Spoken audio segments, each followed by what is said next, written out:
আলহামদুলিল্লাহ আল্লাহ রাব্বুল আমিনের কাছে শুকরগুজার হচ্ছি যে আল্লাহ রাব্বুল আমিন আমাদেরকে এরকম একটি কনকনে শীতের মাঝেও আল্লাহ রাব্বুল আমিন সুস্থ রেখে চমৎকার একটি মধ্যাহ্নে আল্লাহ রাব্বুল আলামিনের জিকির করার জন্য আমাদেরকে আল্লাহ রাব্বুল আলামিনের ঘরে আগে ভাগে আসার বসার তৌফিক, যোগ্যতা, সুস্থতা, মন মানসিকতা, আগ্রহ আল্লাহ রাব্বুল আমিন দান করেছেন।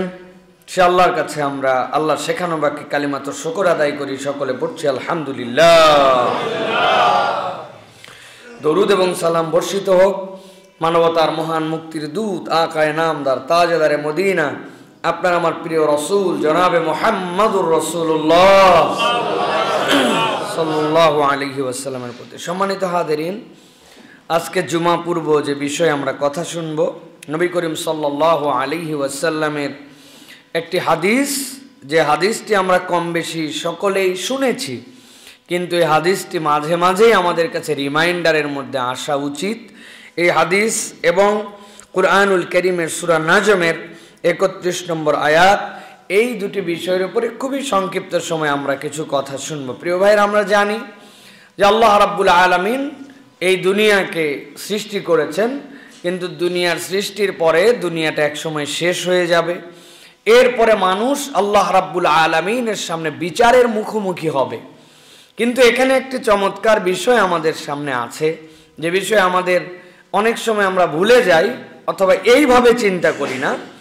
সেটি হচ্ছে মানুষের যখন মৃত্যু আসবে, মৃত্যুটা আসার সাথে সাথে রূহের সাথে তার শরীরের সম্পর্কটা আলাদা হয়ে যাবে, আলাদা হবে। আর মানুষ এরপরে বিচারের মুখোমুখি হবে। যে এই বিচারের মুখোমুখি হওয়ার জন্য আল্লাহ রাব্বুল আলামিন একই সাথে প্রশ্নপত্র এবং তার গাইড, প্রশ্নপত্র এবং তার গাইড আল্লাহ রাব্বুল আলামিন কুরআনুল কারীমকে দিয়েছেন। আর এই প্রশ্ন বোঝানোর জন্য পয়গম্বর এবং ওয়ারাসাতুল আম্বিয়াগণকে প্রেরণ করেছেন। কিন্তু মানুষ যখন মারা যায় তার উত্তরপত্র কোনটা? উত্তরপত্র হচ্ছে তার আমল নামা।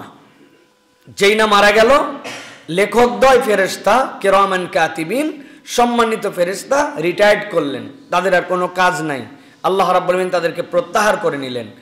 কিন্তু আল্লাহর নবী বলছেন মানুষ চলে যায়, কিন্তু তার যে রূহ, ওইটার সাথে আল্লাহ রাব্বুল আলামিন তার উত্তরপত্র তথা আমল নামা তারপরেও আল্লাহ লটকায় রাখেন। ওই আমল নামায় এরপরে ফেরেশতা লেখে না, কিন্তু বান্দা যদি কল্যাণকর আল্লাহর নবীর বলে দেওয়া কাজগুলি করে, যে যখন মানুষ মারা যায়, ইদা মাতাল ইনসান, মানুষ যখন মারা যায়, নবী বলছে ইনকাতা, মানে বিচ্ছিন্ন হয়ে যায় তার আমল নামা। তবে আল্লাহ নবী বলছেন তিনটা বিষয় তার জারি থাকে সাদাকায়ে জারিয়া হিসাবে। আল্লাহর ফেরেশতা রিটায়ার্ড করেন, কিন্তু আল্লাহ তার উত্তরপত্র আমল নামা তার সাথে রেখে দেন। কিয়ামত হওয়ার আগ পর্যন্ত মানুষ কাজ করলে স্বয়ং আল্লাহ রাব্বুল আলামিন সরাসরি তার আমল নামা এগুলো যুক্ত করে দেন। ফেরেশতা লেখে না, কিন্তু আমল নামা বন্ধ হয় না, তার আমল নামা এগুলো পৌঁছায়। এবং এটা নিয়ে নবী করিম সাল্লাল্লাহু আলাইহি ওয়াসাল্লাম আরো অন্য হাদিসে বলেছেন, একদল লোক জান্নাতে পৌঁছানোর পরে বলবে আল্লাহ, তারা ফেয়ার বলবে আল্লাহ আমি এই আমল করি নাই, আমি এইটা আমার আমল নামা না, কোথাও ভুল হচ্ছে, আল্লাহ তোমার কাছে তো ধোঁকা দেওয়ার কোনো সুযোগ নাই, কিন্তু ফেরেশতারা বা কোনো একটা দিক দিয়ে মনে হয় ভুল হয়েছে। আল্লাহ বলবেন যে ভুল হয় নাই, রব্বুল আলামিনের হিসাবে কোনো ভুল হয় না, আল্লাহ তোমাকে ন্যায্য হিসাবে পৌঁছিয়েছেন। কিন্তু তুমি চলে যাওয়ার পরে তোমার রেখে যাওয়া ধারাবাহিকতায় ইলম দ্বারা, সাদাকা দ্বারা, অথবা এমন কোন নেক কাজ করেছো যেটা তোমার আমল নামায় যুক্ত হতেই ছিল, ওটা কিয়ামত হয়ে যখন আল্লাহর সামনে হাসরে উঠছো তার আগ পর্যন্ত তোমার আমল নামায় যুক্ত হয়েছে। সুবহানাল্লাহ।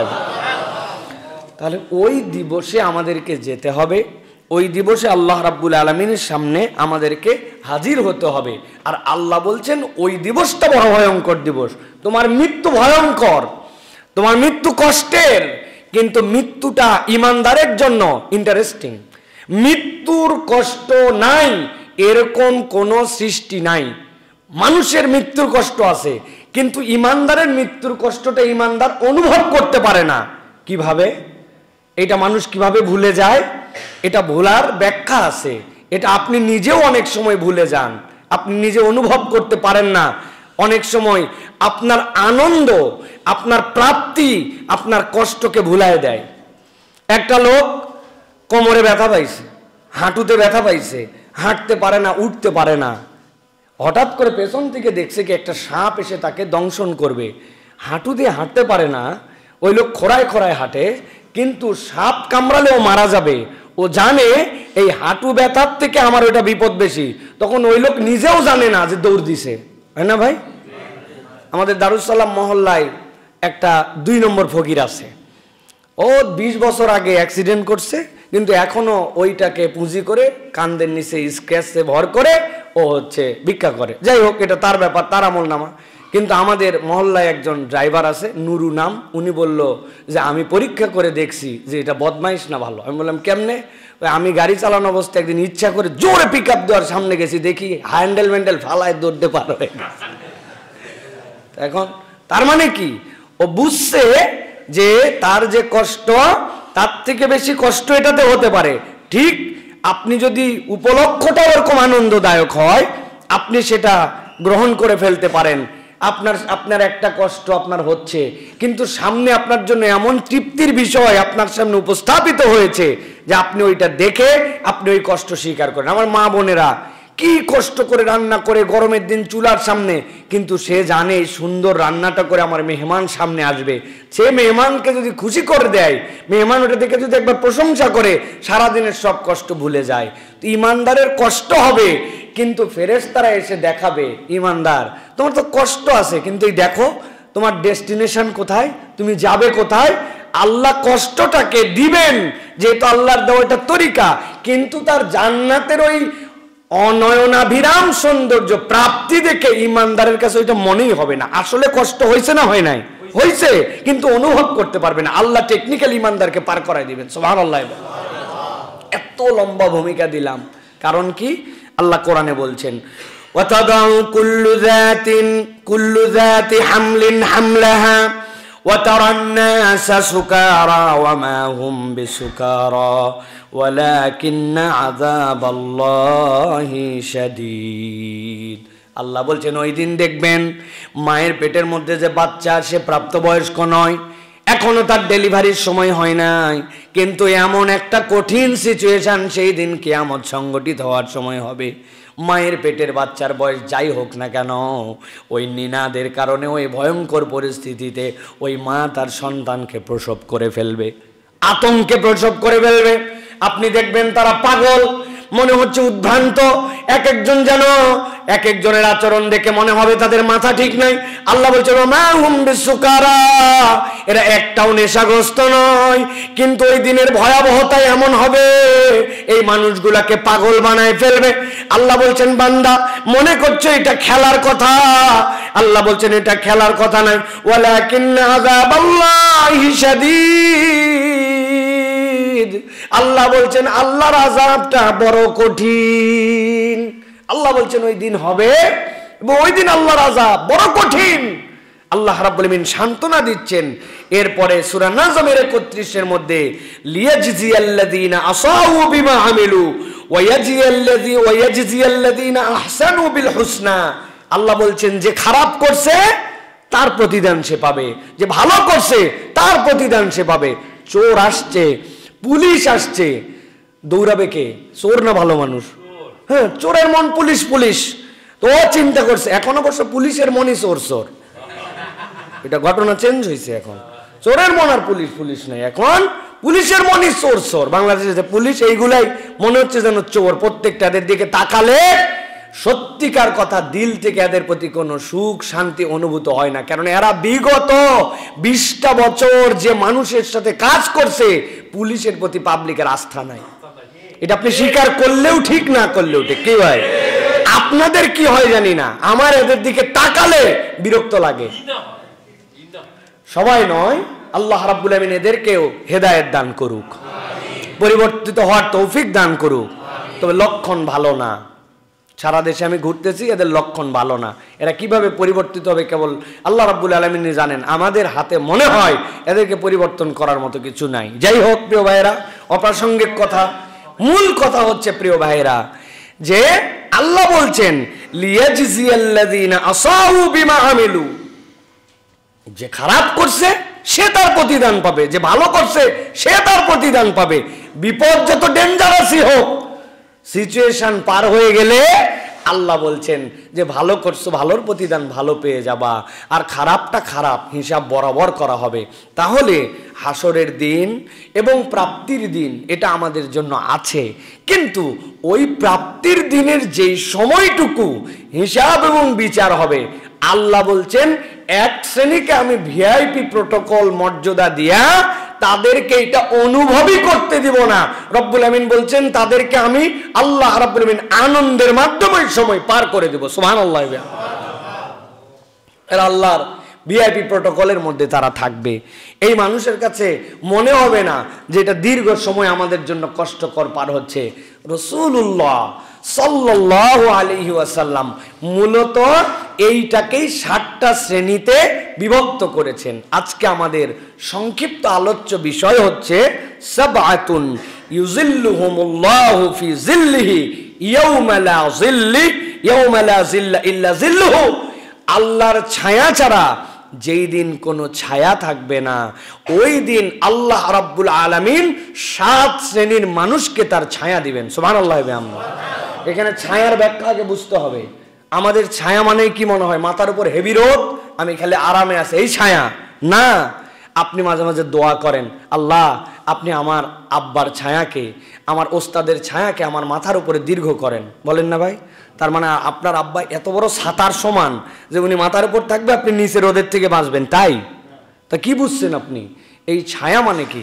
তার তত্ত্বাবধায়ন, তার নার্সিং, তার সামগ্রিক ব্যবস্থাপনা, তার আমার উপরের মুরব্বিয়াত, এইগুলাকে রব্বুল আলামিন দীর্ঘ করো। আল্লাহ আমার আব্বার ছায়াকে আমার মাথার উপর দীর্ঘ করো মানে কি?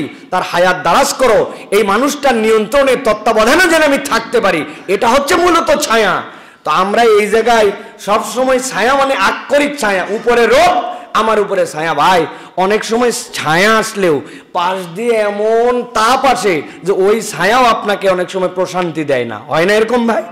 তার মানে কি? এইটা হচ্ছে আল্লাহ রাব্বুল আলামিনের নিরাপত্তা, আল্লাহ রাব্বুল আলামিনের স্পেশাল অনার, আল্লাহ রাব্বুল আলামিনের স্পেশাল খাতির।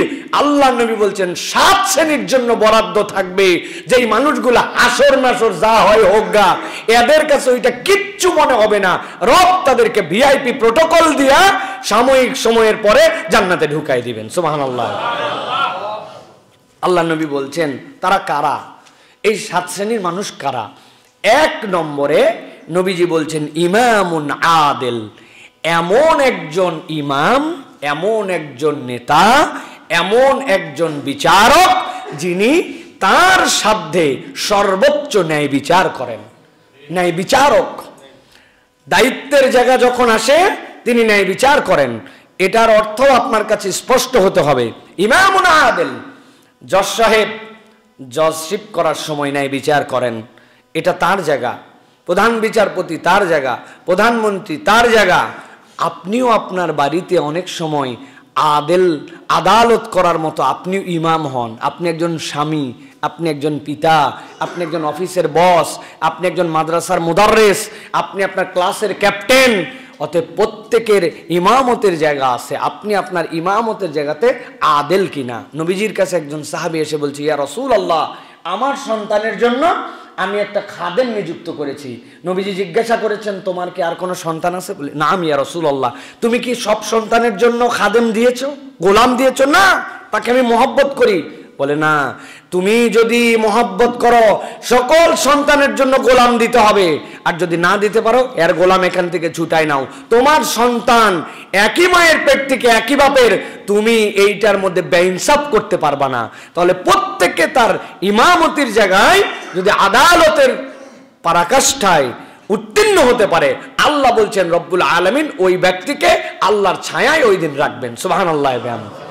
আপনি পরিবারের বড় সন্তান, আপনাকে ভাই বোনের সম্পদ বন্টনের দায়িত্ব আব্বা দিয়ে গেছে, আপনি হাজি সাহেব, গাজী সাহেব, বিরাট বড় দায়িত্বশীল সাহেব, কিন্তু আপনি আপনার বোনের সম্পদ ঠিকঠাক মতো দেন নাই, তাহলে আপনি কেমনে আদালত করলেন? আপনি তো আদালত করতে পারেন নাই, আপনি আল্লাহ রাব্বুল আলামিনের কাছে তাহলে আদেল হলেন না।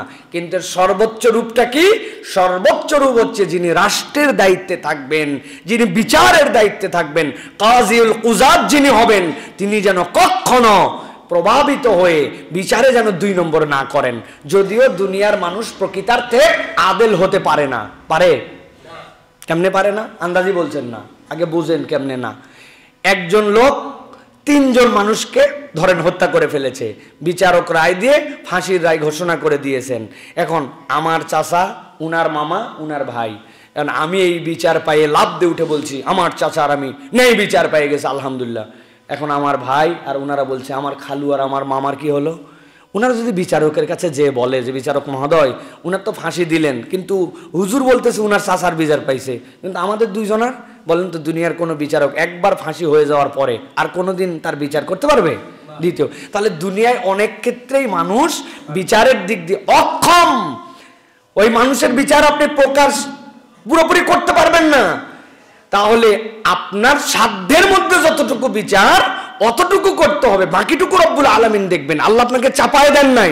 ইনভেস্টিগেশন, পুলিশ রিপোর্ট, নানান দিকের সাক্ষ্য, আপনি যা দেখছেন ওখানে 2 নম্বর করতে পারবেন না। মানে আপনি মাইন্ড সেট করছেন যে হুজুররা যদি আমার আদালতে আসে ওদেরকে জঙ্গি নাটক দিয়ে ফাঁসাবো, আর আপনার আপন আত্মীয় স্বজন দলীয় লোক ও যত বড় রাষ্ট্র চুরি করে ফেলুক তাকে ধরবেন না, এটা কখনো ইনসাফের বিচার হতে পারে না, ঠিক কিনা? সাক্ষীকে ইচ্ছা মতো পিটায়া দেশ থেকে বের করে দিবেন, দিয়ে ভুয়া সাক্ষীতে আলেমকে ফাঁসাই দিবেন। আল্লাহ রাব্বুল আলামিন অপেক্ষা করেন, কিন্তু আল্লাহর বিচারের বাইরে কেউ যেতে পারে না। আল্লাহ দুনিয়াতেও কিছু দেখান, আবার ওই পারেও কিছু দেখান, ঠিক কিনা? রব্বুল আলামিনের কাছে কিন্তু হিসাব বরাবর হয়। আপনি জালেম হিসেবে বুঝেন না, কিন্তু রব্বুল আলামিন জালেমকে ছাড়েন না। বিখ্যাত গল্প মনে নাই আপনাদের? সেই এক লোক অফিসে একটু দেরি করে আসছে, আসার পরে তার বস এমন কটু কথা বলে, ম্যানেজারকে এমন গালাগালি করছে, কিন্তু ম্যানেজার মনের দুঃখে কিচ্ছু বলতে পারে নাই, কেননা বললেই তো চাকরি থাকবে না। ম্যানেজার চিন্তা করছে শোধ দেওয়া লাগবে, এইটা এত বড় কথা বললো আমাকে। উনার নিচে যে আমেল, উনার নিচের যে কর্মচারী, তার একটু ভুল পাইয়ে ম্যানেজার ধোলাই দিয়েছে, মুখের কথায় গালাগালি। চিন্তা করছে ম্যানেজার তো এরকম আচরণের লোক না, আজকে এত খারাপ আচরণ করলো আমার সাথে, কিন্তু বেচারি তো তার নিচের পথ, কথা বললেই তো ক্যান্সেল করে দিবে। এখন ও চিন্তা করছে নিচে কাউরে তো এটা শোধ দেওয়া লাগবে। যাওয়ার সময়, বের হওয়ার সময় অফিস থেকে দেখে দারোয়ান দাঁড়ায় থাকার কথা, বসে আছে, আর যাবে কোথায়? উনার ম্যানেজার যা যা শুনাইছিল উনি দারোয়ানকে সেইগুলো সব শুনায়।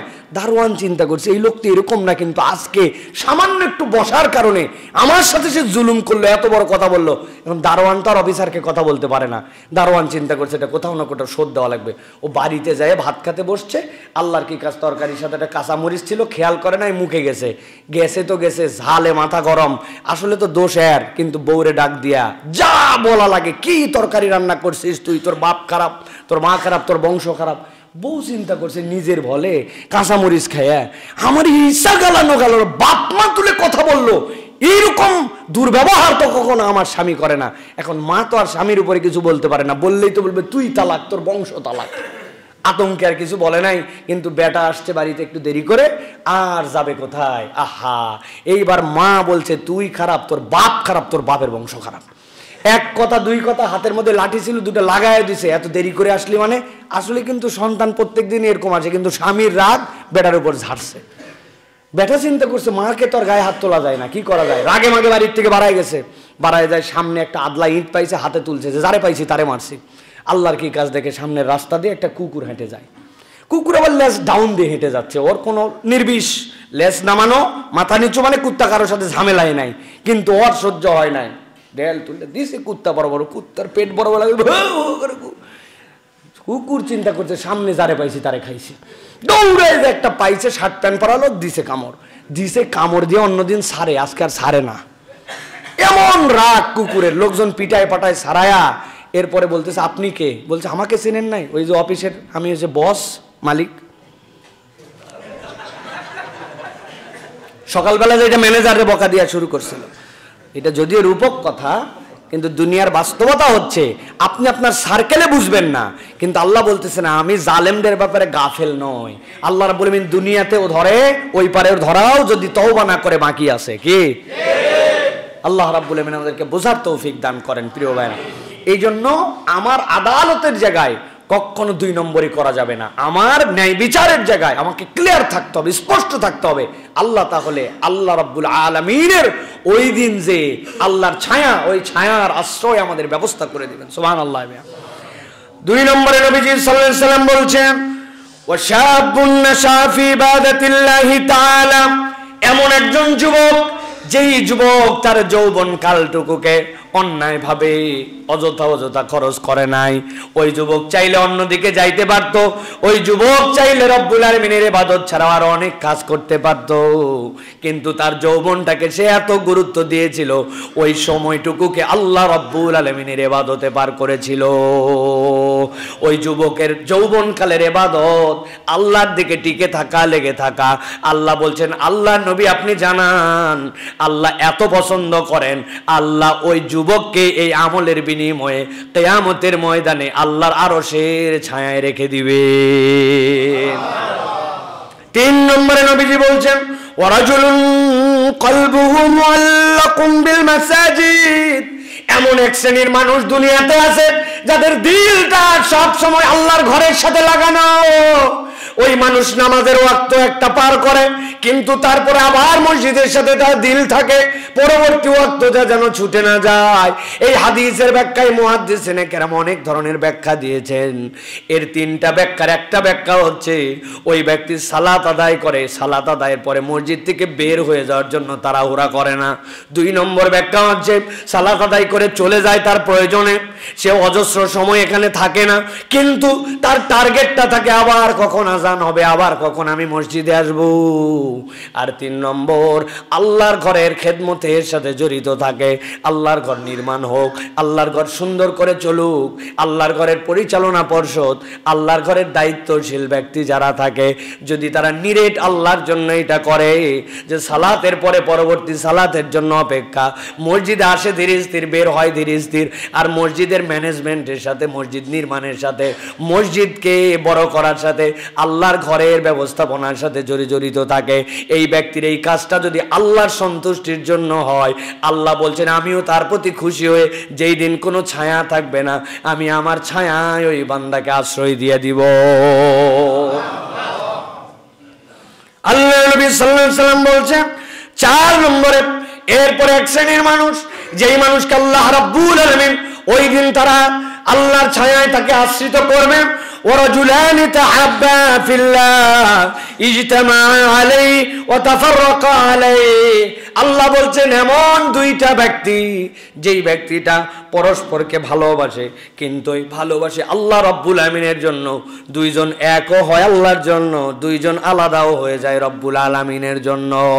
তাদের এই মহাব্বতের ভিত্তি হচ্ছে আল্লাহ।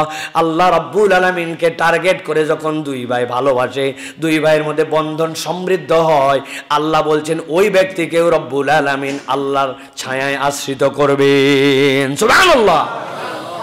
এইটার ব্যাখ্যা দীর্ঘ। আপনাকে প্রথমে আল্লাহ রাব্বুল আলামিনের শত্রু মিত্র জ্ঞান আপনাকে বুঝতে হবে।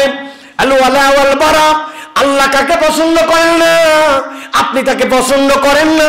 আল্লাহ রাব্বুল আলামিন যাকে পছন্দ করেন, আপনার ব্যক্তিগত কারণে তাকে পছন্দ না হলেও আল্লাহর জন্য আপনি তাকে ভালোবাসেন। এই সম্পর্ক যদি হয়, আল্লাহ বলছেন এইটা আল্লাহর জন্য ভালোবাসা হবে, দুনিয়ার কোনো স্বার্থের জন্য ভালোবাসা নয়। ওই যে কোন আফ্রিকার জঙ্গলে কোন একটা ইমানদার, ওই যে আমার বাইতুল মুকাদ্দাসের পাশে গাজার পুণ্যভূমিতে আমার কোন ভাইটা যেন কষ্ট পায়, সে যেন খাবার পায় না, সে যেন একটা ফোঁটা পানির জন্য হাহাকার করে, ওই অভিশপ্ত জাতিরা তাদেরকে হত্যার জন্য, তাদের জন্য কষ্ট করে। তার সাথে আমার কোনো সম্পর্ক নাই, কোনোদিন তাদেরকে দেখি নাই, তার বংশধারা আলাদা, আমার বংশধারা আলাদা, কিন্তু তার ইমানের কারণে তার সাথে আমার একটা ভালোবাসা আছে, আমার হৃদয়ের মধ্যে মহব্বত আছে। তার চোখের পানি দেখে আমার চোখের পানি আসে, তার রক্ত দেখে আমার দিলটা পড়ে। আল্লাহ বলছেন এই ভালোবাসাটা দুনিয়ার কোনো স্বার্থে নয়, আল্লাহর জন্য।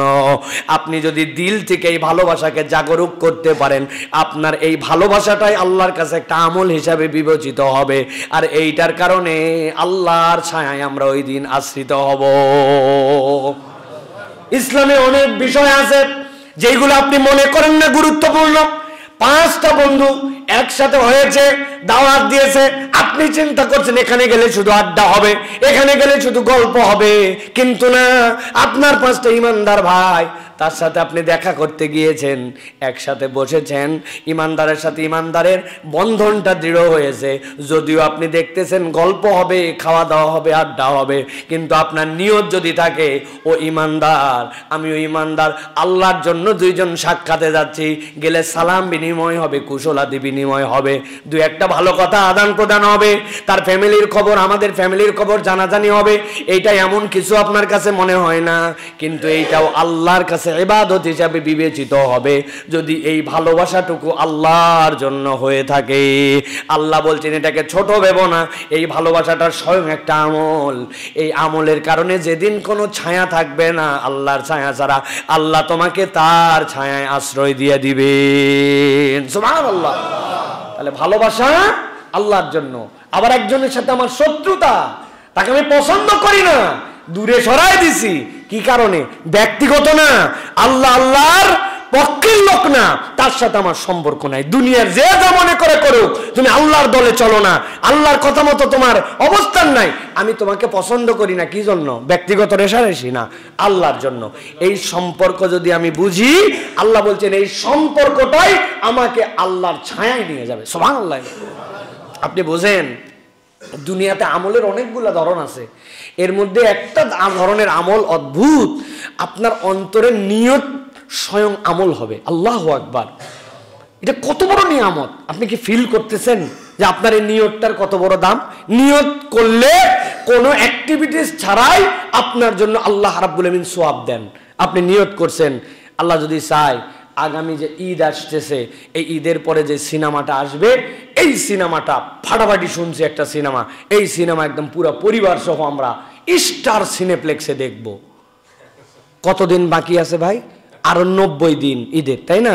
আপনি আজকে নিয়ত করছেন, বিশ্বাস করেন উম্মতে মুহাম্মাদের সৌন্দর্য হচ্ছে আপনি নিয়ত করছেন, আপনার আমল নামায় 1 চুলো গুনাহ লেখা হবে না। আপনি ঈদের দিন সকালে ক্যান্সেল করছেন এই প্ল্যান, যে না, তাও ক্যান্সেল এমনি করেন নাই, হেভি বৃষ্টি ওই দিন, টিকিট পাননি, এই জন্য দেখতে যাননি, কিন্তু আপনার আমল নামায় কোনো গুনাহ নাই। কিন্তু আপনি আজকে নিয়ত করছেন, আল্লাহ মাসালে এই রমজানের পরের রমজানে আল্লাহ তৌফিক দিলে আমি উমরা করার জন্য যাব, যাওয়ার পরে খানায় কাবায় অনেক তেলাওয়াত করব, সুযোগ পাইলে তাওয়াফ করব, ওখানে কেউ চাইলে ফিরাবো না, 1000 রিয়ালের কমসে কম মানুষকে ওই দিন খেজুর বিতরণ করে খাওয়াবো। আপনি এই রমজানে মরে বিদায়, কিন্তু আপনি যে নিয়তটুকু করেছেন, এই নিয়তটা স্বয়ং একটা ইবাদত হিসাবে ওই নিয়তের বদৌলতে আপনার আমল নামায় সওয়াব লেখা হয়ে গেছে। এটা উম্মতে মুহাম্মাদের সৌন্দর্য প্রিয় ভাইরা। অতএব দুনিয়ায় কাকে ভালোবাসবো আর কাকে ভালোবাসবো না, এটা আপনার দিল আপনাকে বুঝাবে। আপনি দলের টানে ভালোবাসেন, আর আপনার দল না করার জন্য আপনি ভালোবাসেন না। আপনার থেকে বড় মুনাফিক আল্লাহর দুনিয়ায় আর একটাও নাই। আপনি না বুঝে ঠিক বলছেন, আমি বুঝাই ঠিক বলাই আপনাকে দিয়া। আপনি এমন একটা দল করেন যেই দলের আপনার লিডারের নাম এক্স, আর একজন এমন একটা দল করে ওই দলের লিডারের নাম হচ্ছে ওয়াই। লিডারের বিপক্ষে কেউ কিছু যদি বলে, ওই লিডারের আদর্শ নিয়ে কেউ কিছু বলে, আপনার ভিতরে বাধে, আপনাকে যদি কষ্ট দেয়, আপনি ওই দলের পক্ষে আছেন, বোঝা যায় যে হ্যাঁ আপনি ওই দলে, কিন্তু আপনার লিডারের বিপক্ষে যাই বলুক আপনার গায়ে বাঁধে না। আপনি আবার ওয়াই নামে যে লিডার আছেন ওর ব্যাপারেও খুব পজিটিভ কথা বলেন। এখন আপনার দলের লোকেরা জানে যে আপনার দলের লিডারের নাম এক্স, আর এই লোক বলে দল করি আমি এইটা, কিন্তু উনি ওয়াইয়ের প্রশংসায় অস্থির। দলে রাখবে আপনাকে? রাখবে আপনাকে? নাম বললাম না ইচ্ছা করে, যেন এটা ইউনিভার্সাল আলোচনা হয়ে থাকে। নাম বললে তো এটা যুক্ত হয়ে যাবে কিছুর সাথে। তা আপনি এইটুকু বোঝেন যে এই পার্টি করে ওই পার্টির লিডারের প্রশংসা করা যায় না, করলেই দল আপনাকে টিকায় রাখে না। আর আপনি বলেন মুসলমান, আপনি বলেন আল্লাহর দলে, আর যারা আল্লাহর আইন পছন্দ করে না, আল্লাহর দিন পছন্দ করে না, আলেম ওলামা পছন্দ করে না, যারা আল্লাহু আকবারের স্লোগান তাদের পার্টির সাথে যুক্ত করতে পারে না, আপনি মুসলমান পরিচয় দিয়ে ওই দল পার্টি আপনি কেমনে করেন? ঠিক না? আপনার ইমান ঠিক হয় না এখনো। বাড়িতে যাই মিলাই নিয়েন। সাইফুল্লাহ ভাই বড় কথা বলে দিয়েছে, মিলাই নিয়েন। আপনি আলেমদেরকে কষ্ট দেয়, হুজুরদেরকে টিটকারি করে, আলেম ওলামাকে জঙ্গি টেক লাগায়, দাড়ি টুপি দেখলে টিটকারি ক্রিটিসাইজ করে, আল্লাহর কোরআনের কথা বললে সহ্য হয় না, ইসলামী আইনের কথা বললে তাদের কাছে অমুক দল পার্টির কথা মনে হয়। আর আপনি বলেন আমি মুসলমান, আবার আমি সেই দল পার্টি করি। আপনি এখনো আল ওয়ালা ওয়াল বারা, শত্রু মিত্র আল্লাহর দৃষ্টিভঙ্গিতে চিনতে পারেন নাই, ঠিক কি না? আপনি দাড়ি টুপি চিনছেন হয়তো, আপনি জুব্বা পরা ইসলাম মনে করছেন, আপনি এখনো বোঝেন নাই। এই জন্য আপনাকে এইটাতে পরিষ্কার থাকতে হবে, এটা অন্তরের আমল। কিসের আমল? আল্লাহ আমাদেরকে বোঝার তৌফিক দেয়। 5 নম্বরে আল্লাহ নবী সাল্লাল্লাহু আলাইহি ওয়াসাল্লাম বলছেন, ওয়ারাজুলুন দাআতু ইমরাতুন যাতু মানসিবিন ওয়া জামালিন ফাকালা ইন্নী আখাফুল্লাহ। এমন একজন ব্যক্তি অথবা এমন একজন লোক, আল্লাহ রাসূল সাল্লাল্লাহু আলাইহি ওয়াসাল্লাম বলছেন, ওই মহিলা, যেই মহিলাকে তার বংশ তার সৌন্দর্য দিয়ে তার আকৃষ্ট হয়ে কোনো পুরুষ তাকে আহ্বান করেছে, অন্যায় অবিচারের জন্য আহ্বান করেছে, কিন্তু সে তখন সাথে সাথে বলে ইন্নী আখাফুল্লাহ, আজকে এখানে কেউ নাই, কেউ হয়তো দেখবে না, কেউ ধরা ছোঁয়ার আমার সামনে নাই, কিন্তু আমি আল্লাহ রাব্বুল আলামিনকে ভয় করি। এইটার দ্বারা মূলত রূপ করতে নবীজি এই কথা বুঝাইছেন। মূল কথা হচ্ছে আপনার সামনে সিসি ক্যামেরা নাই, আপনাকে মনিটর করার মতো কেউ নাই, আপনার সামনে সত্য মিথ্যা জাস্টিফাই করে দিবে এরকম ধরার মতো কেউ নাই, কিন্তু আপনি সবচেয়ে বড় ভয় আপনার অন্তর থেকে আল্লাহকে করেন, যে রব্বুল আলামিন আমার সব বিষয়ে খবর রাখেন। বান্দা যখন আল্লাহকে ভয় করে তার সামগ্রিক কাজ পরিচালনা করে, আল্লাহ বলছেন এই আল্লাহ ভয়কারী মুত্তাকির জন্য আমি রব্বুল আলামিন ওই দিন ছায়ার ব্যবস্থা করে দিব। কেউ আপনাকে দেখে না, আপনার জন্য কোনো হিসাব নাই, এই জায়গায় কেউ আপনাকে বিচার করতে পারবে না। নবীজি সাল্লাল্লাহু আলাইহি ওয়াসাল্লাম থেকে এরকম হাদিস এসেছে, সাহাবায়ে কেরাম থেকে, আল্লাহ রাব্বুল আলামিন এই ব্যক্তির দুনিয়াবি বিপদ ওই সকল আমল দ্বারা আল্লাহর দিকে তাকায়, যে এটা করে সেটা উদ্ধার করে দেন। আটকায় গেছে, বলছে আমি আল্লাহর কাছে বলতে শুরু করলাম, আমার একজন চাচাতো বোন ছিলেন, একদিন আমার খেজুরের দোকান ছিল, খেজুরের জন্য আমার কাছে কিনতে আসছে, বাসায় কেউ নাই, ফুসলায় ফাসলায় ভিতরে ঢুকাই নিয়েছে, নেওয়ার পরে এর মুহূর্তে তাকে আমি চাইলে জোর করে অথবা তার অনিচ্ছাতেও তার সাথে আমি অন্যায়টা করতে পারতাম। আমি উদ্যত হয়ে গেছিলাম, ওই মহিলা তখন প্রস্তুত হয়ে গেছে যে তার তো আর ঠেকানোর কোনো উপায় নাই, কিন্তু সেই জায়গা থেকে সে বলছে আল্লাহকে ভয় করো। যেই না বলছে আল্লাহকে ভয় করো, আমার হৃদয়ের মধ্যে তোলপাড় হয়ে গেছে। কেউ দেখতেছে না আমার শক্তি সামর্থ্য বলিষ্ঠতায় এখন, কিন্তু আল্লাহ তো আমাকে দেখতেছেন। এই ভয়ে আমি আল্লাহ, দুনিয়ার কোনো শক্তি ছিল না আমাকে ঠেকায়, আমি তোমার ভয়ে তাকে ছেড়ে দিছি। আল্লাহ রাব্বুল আলামিনের জন্য এরকম একান্ত নিবেদিত আমলের কারণে আল্লাহ বান্দার বিপদ থেকে উদ্ধার করে দেন। আল্লাহ রাব্বুল আলামিন এই জন্য বলছেন, কোন জাতিকে যদি সৌন্দর্যমণ্ডিত, কোন জাতিকে যদি দুর্নীতিমুক্ত, কোন জাতিকে যদি প্রকৃতার্থে বিজয়ী আর সোনালী সমাজ যদি গঠন করতে হয়, বাহ্যিক রাস্তাঘাট এইগুলা লাগবে আপনার, কিন্তু আপনার অন্তরে যদি আল্লাহ ভীরু একটা জাতির বৃহৎ জনগোষ্ঠী তৈরি করা না যায়, তাহলে আমাদের কোনো উন্নয়ন টেকসই হবে না। কেননা যেই সমাজের মানুষ ভালো নয়, ওই সমাজের বাহ্যিক আচরণ দিয়ে সমাজ পরিবর্তন হয় না, ঠিক কি না? ইসলামে দুটার সমন্বয় আছে। আপনাকে ব্যক্তিগত উন্নতির জন্য ইসলাম বলে তাজকিয়ায়ে নফস লাগে, সাথে সাথে ইসলামের আইনের সুচারু প্রয়োগ লাগে। আইনেরও ভয় আছে, আল্লাহ রাব্বুল আলামিনের দেওয়া আপনার তাজকিয়াও আছে। দুটার সমন্বয়ে সোনালী সমাজ হয়। আইনের ব্যবহার না থাকলে তো হতো না। আপনি খালি তাজকিয়ায়ে নফসওয়ালা মানুষ হলে আল্লাহ রাব্বুল আলামিন পেনাল করতো, ইসলামে দিতেন না। চোরের বিধান, অশ্লীলতার বিধান, জেনা ব্যভিচারের বিধান, দুর্নীতির বিধান, পণ্যে ভেজাল দেওয়ার বিধান, এগুলো সব তো রব্বুল আলামিন আপনার আমার জন্য দিয়েছেন। এবং এটা এরকম নয় যে এটা কেবলমাত্র বলে গেছেন।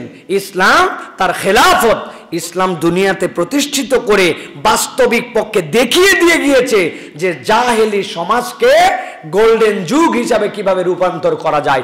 সবচেয়ে নিকৃষ্টটাকে সবচেয়ে উন্নত করেছেন। ওটা খারাপের দিকেও শেষ, আবার ভালোর দিকেও টপ। সুতরাং আল্লাহ রাব্বুল আলামিন এই নিয়ামতটা আমাদেরকে দিতে চান। কিভাবে দিতে চান?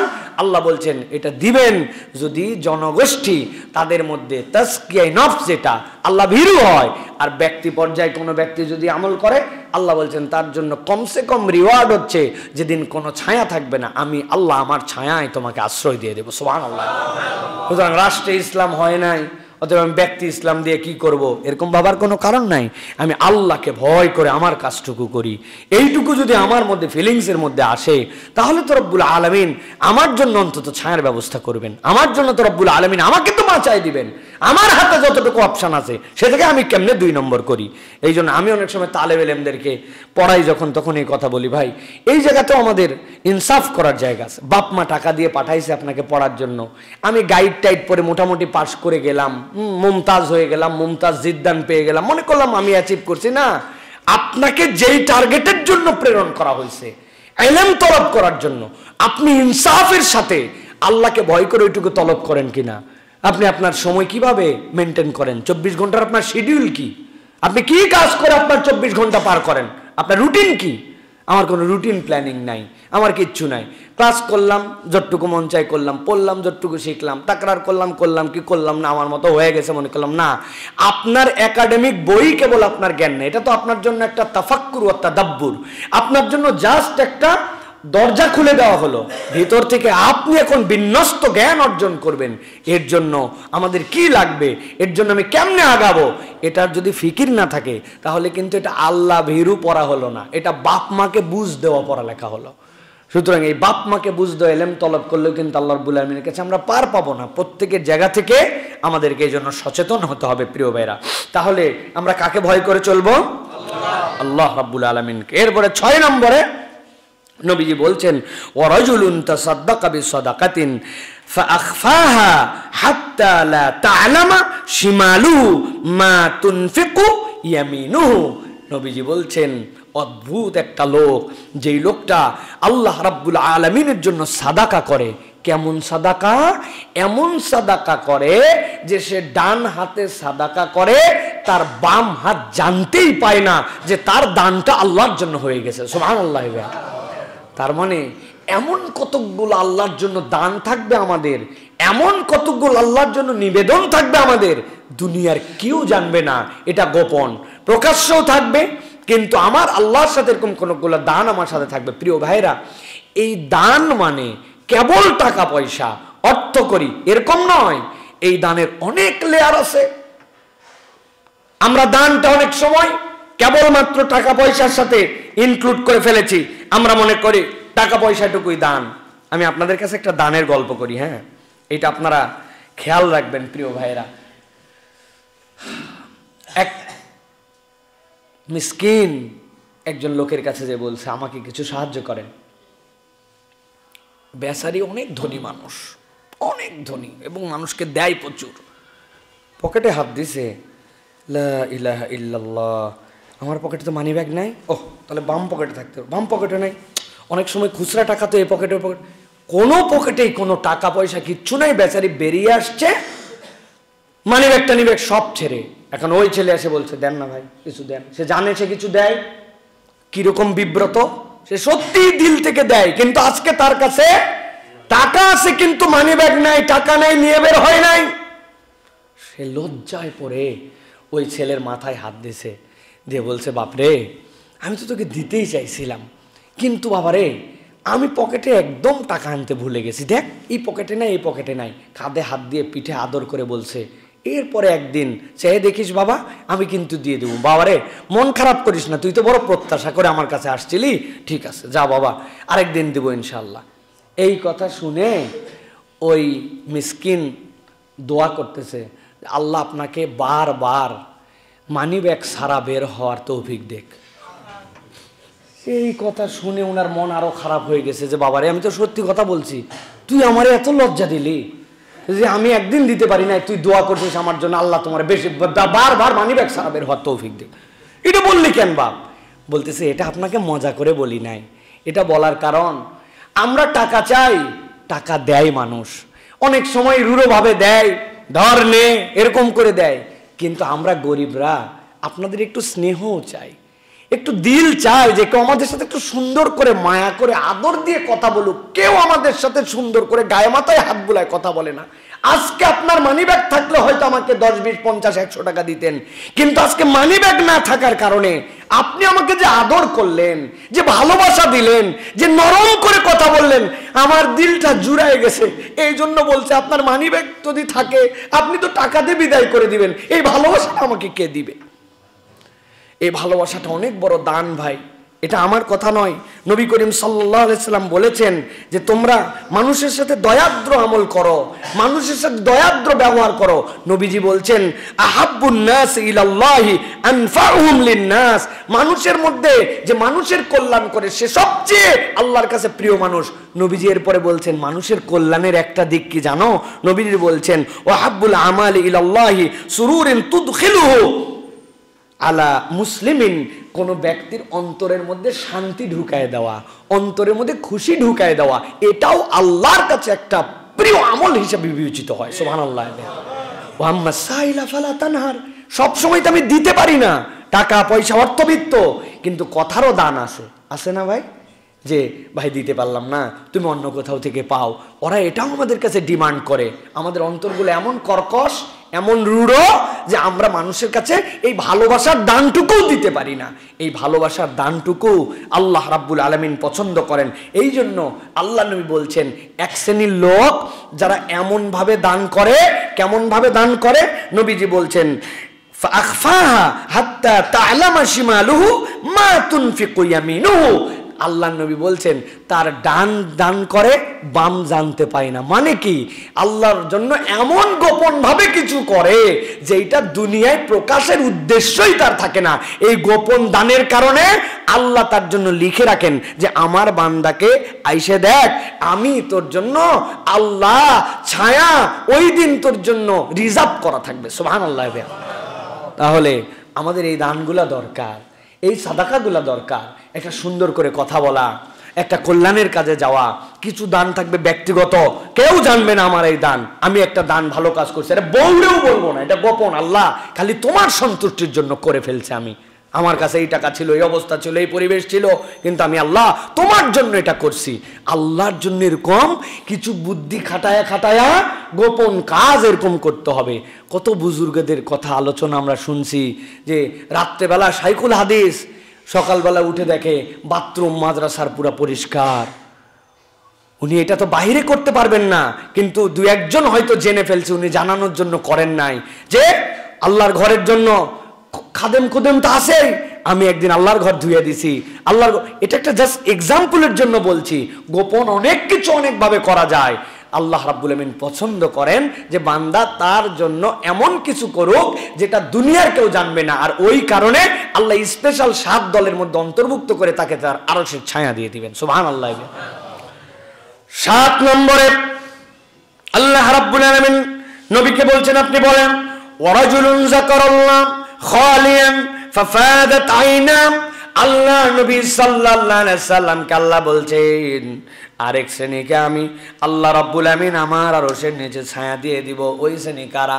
এমন ব্যক্তি যেই ব্যক্তি একা একা ছিল, কেউ তার সাথে ছিল না, রাত গভীর হয়ে গেছে, স্ত্রী ঘুমায় গেছে, সন্তান ঘুমায় গেছে, আস্তে করে উঠে চুপ চুপ করে ওযুটা করছে, কেউ যেন উঠতে না পারে, যায় নামাজটা নিয়া পাশের রুমে চলে গেছে, ড্রয়িং রুমে চলে গেছে, আস্তে করে জিরো বাল্বটা জ্বালায় দিয়েছে, আল্লাহর জন্য নামাজে দাঁড়ায় গেছে।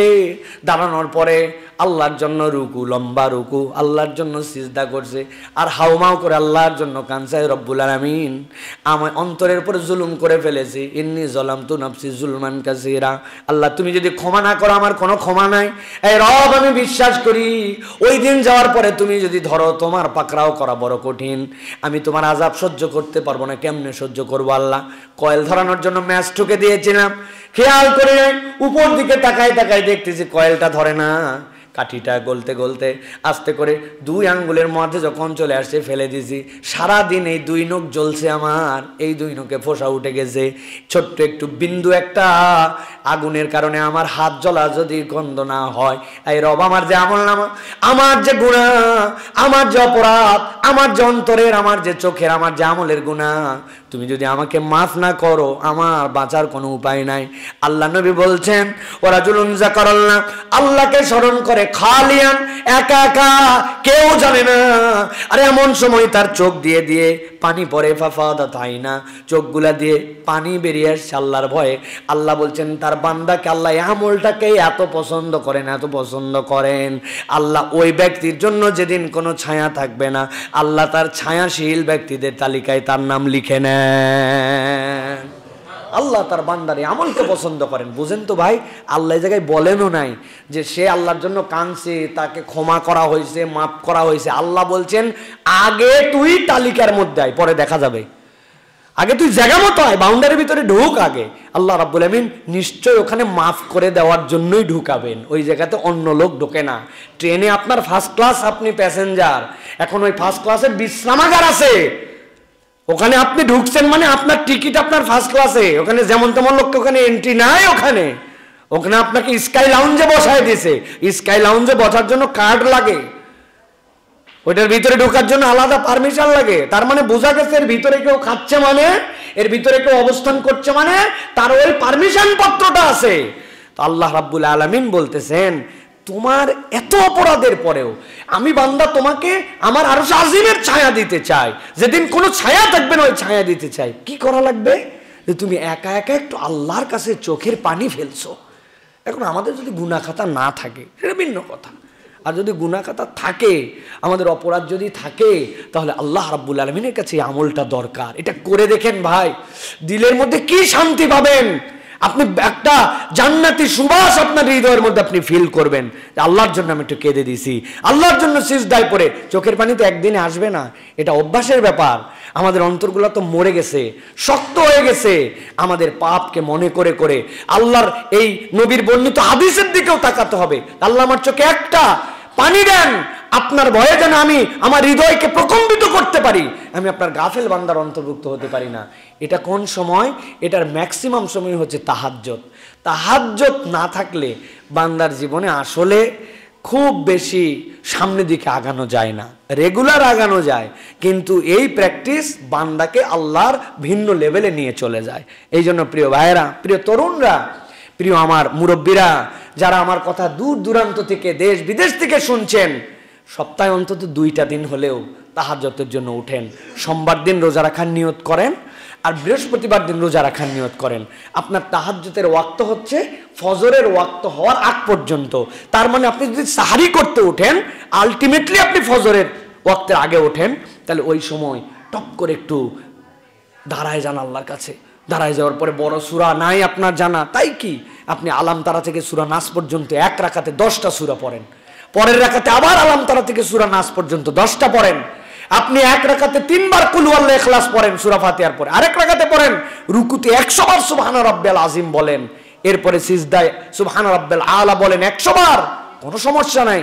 এরপর আল্লাহর কাছে বারবার মাথা রেখে বলেন, রব তুমি আমাকে ক্ষমা করো, কেউ দেখতেছেন আল্লাহ, আমি তোমার জন্য আমার পাপের বোঝা মাথায় নিয়ে আমি এখন আমার 7টা অঙ্গ দিয়া নাকে খত দিয়া চলে গেছি।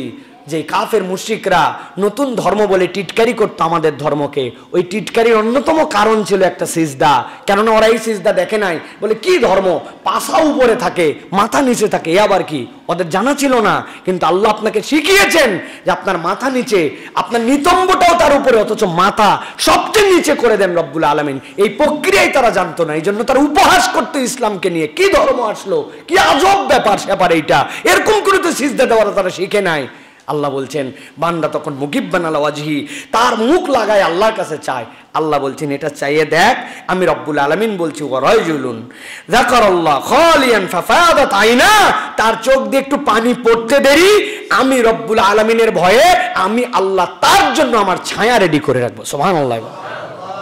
অতএব আমাদেরকে এই চেষ্টা করতে হবে, আল্লাহ রাব্বুল আমিন যেন আমাদেরকে তৌফিক দান করেন, বলেন আল্লাহুম্মা আমিন। প্রিয় ভাইরা, সর্বশেষ একটা আমলের কথা বলি আপনাদের কাছে ভাই।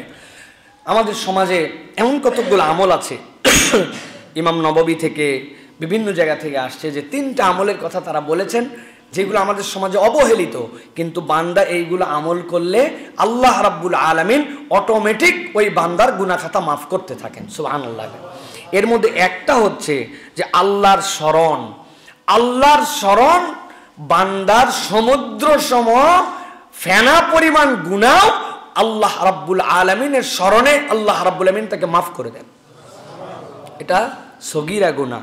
বলা হচ্ছে বান্দা যদি বলে সুবহানাল্লাহি ওয়া বিহামদিহি, এইটা যদি তার মুখের বাক্য হয়ে যায় সুবহানাল্লাহি ওয়া বিহামদিহি, সুবহানাল্লাহি ওয়া বিহামদিহি, সহিহ বুখারীর হাদিসের মধ্যে আসছে এইটা যদি বান্দা তার জিকিরের মধ্যে নিয়ে ফেলতে পারে, বান্দার সগীরা গুনাহ যদি সমুদ্রের ফেনা পরিমাণে হয় আল্লাহ তাকে মাফ করে দেন। আল্লাহর এই কালামটা রবের কাছে এত বেশি পছন্দ। 2 নম্বরে একটা আমল হচ্ছে খাবার গ্রহণের সময়, আর একটা হচ্ছে পোশাক গ্রহণের সময়। পৃথিবীতে মানুষ মুখ দিয়ে কথা বলে, খাবার খায়, আর মানুষ চলাফেরা করে, এর বাহিরে পোশাক পরে চলাফেরা করে, এর বাহিরের হালত দুনিয়ার মানুষের নাই। নবীজি বলছেন খাবার গ্রহণ এবং কাপড় পরিধানের সময় ওই বান্দা দোয়া করে। খাবার গ্রহণ আর কাপড় পরিধানের ধরনের দোয়া কি? বান্দা যখনই কোনো কাপড় পরে সে শিখে নিছে আলহামদুলিল্লাহিল্লাযী কাসানি হাযা ওয়া রাযাকানিহি মিন গায়রি হাওলি মিন্নি ওয়ালা কুওয়া। আল্লাহ তুমি আমাকে যে পোশাক দিয়েছো, পড়াচ্ছ, আর এটাকে যে তুমি আমার জন্য রিজিক দিয়েছো, মিন গায়রি হাওলি মিন্নি ওয়ালা কুওয়া, আমার কোনো যোগ্যতাই নেই এটা পাওয়ার, তুমি তোমার কুদরতে তুমি আমার জন্য এটা দান করছো। সুবহানাল্লাহ। আপনি যে কাপড়ের ম্যানেজমেন্টের দিকে তাকান, আহা এই কাপড় চেক করতেছি আমরা হাত দিয়ে, ও এটা হচ্ছে কটন 35, 65, এটা সুতি, এটা অমুক তমুক, তাই না? কত সহজ জামা বানালাম।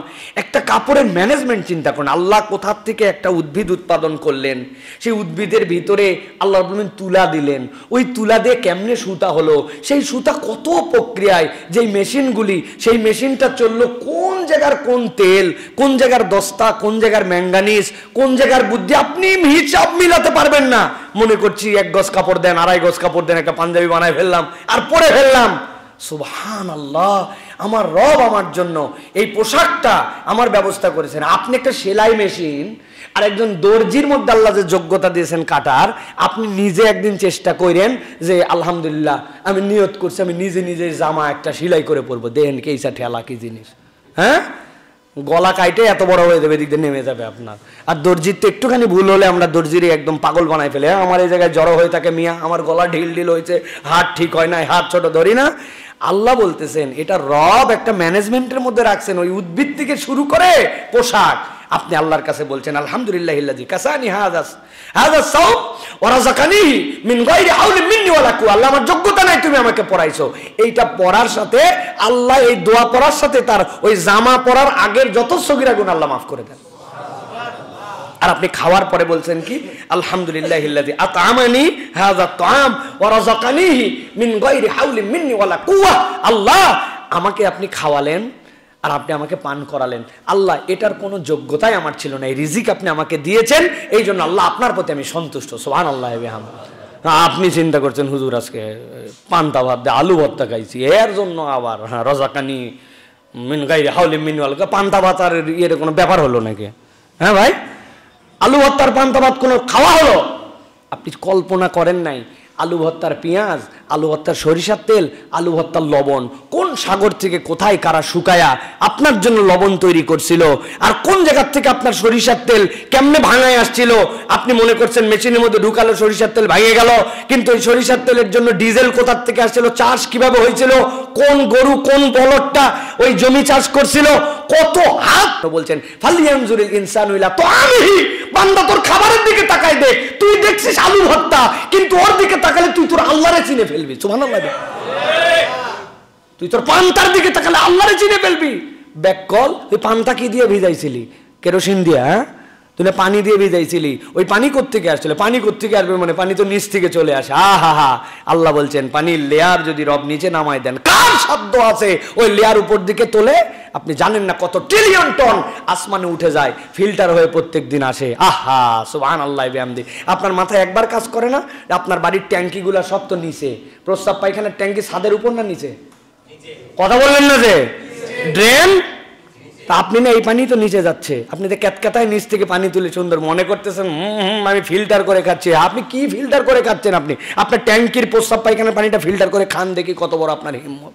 আপনি তো খাবেন না, কয় পার্সেন্ট লোক ওইটা পারে, কিন্তু রব একটা বিস্তর পানি আপনার আমার জন্য দিয়ে রাখছেন। আল্লাহ বলছেন ওইদিকে তাকালে বুঝবি তোর রবকে তুই চিনে ফেলবি। আল্লাহ বলছেন বান্দা তাও তুই কৃতজ্ঞ হবি না? আপনি কৃতজ্ঞ হয়েছেন, আলহামদুলিল্লাহিল্লাযী আতামানি হাযা তাআম ওয়া রাযাকানিহি মিন গায়রি হাওলি মিন্নি ওয়ালা কু, আমার কোনো যোগ্যতাই ছিল না, তুমি দিছো। আল্লাহ বলছেন এই কথাই তোর অতীতের গুনাহ মাফ করে দিই। সুবহানাল্লাহ। আপনি খাইছেন রোস্ট, গরুর গোশত, খাসির জ্বালা, কি ঠেলার খাওয়া, আমার সাধ্যে আমি খাইছি, আর আল্লাহ বলছেন এইটুকু প্রশংসা করছে, আমি মাফ করে দিলাম। আপনি আপনার রবকে চিনি নাই আমরা। এই তিনটা আমল নিজের জীবনে ঢুকাতে হবে। সুবহানাল্লাহি ওয়া বিহামদিহি, জামা কাপড় পরার দোয়া আর খাবারের দোয়া। পারবো ইনশাআল্লাহ? হুজুর এগুলো তো মুখস্থ নাই, হুজুরকে জ্বালান। এই যে আমার ভাই সাহেব আছে, লেখে নেন ওর কাছ থেকে, লেখে নিয়ে পকেটের মধ্যে রাখেন, আগামী সপ্তাহের মধ্যে মুখস্থ করবেন। ফ্রিজের সামনে লেখেন, ডাইনিংয়ের সামনে লেখেন, গুগল করেন। গুগল করলে গুগলে দুনিয়ায় পাওয়া যায়, সব পাওয়া যায়। আপনি খালি হুজুরের কাছে দৌড়াচ্ছেন, হুজুরের কাছে ফিকহি মাসালা নেওয়ার জন্য যাবেন। যেটা পাবেন আপনি দোয়া দরুদ, এগুলো তো আপনি বিভিন্ন জায়গায় পান। আপনি কত কিছু সার্চ করে দেখেন, কিন্তু আপনি এটা দেখেন না। কেন দেখেন না? আল্লাহ আমাদেরকে বোঝার তৌফিক দান করবেন, আল্লাহুম্মা আমিন। আল্লাহ রাব্বুল আলামিন আমাদেরকে কবুল করবেন, আল্লাহুম্মা আমিন। হাযা মা ইনদি ওয়াল ইলমু ইনদাল্লাহ। সুবহানাকাল্লাহুম্মা বিহামদিকা আশহাদু আল্লা ইলাহা ইল্লা আনতা আস্তাগফিরুকা ওয়া আতুবু ইলাইক। আসসালামু আলাইকুম ওয়া রাহমাতুল্লাহি ওয়া বারাকাতুহু।